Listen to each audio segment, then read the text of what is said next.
God bless you, everybody. The moment that you've all been waiting for is now here. We are starting the program. Those that are standing, that are looking for a seat, please find your way to your seats. I'm sure we'll have folks trickling in as well. If anybody's looking around looking for a seat, please point them to a direction we can seat as well.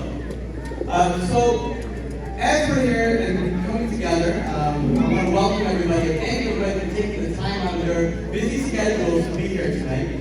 My name is Hassan Sheikh, and I will be your master of ceremonies for the evening. I have a couple of housekeeping notes for you all as we go through the evening. The gym is open from 6 p.m. to 9 p.m. only. All other areas, including the hallways and classrooms, are off limits. So please make sure that we're not going into the hallways or any of the classrooms.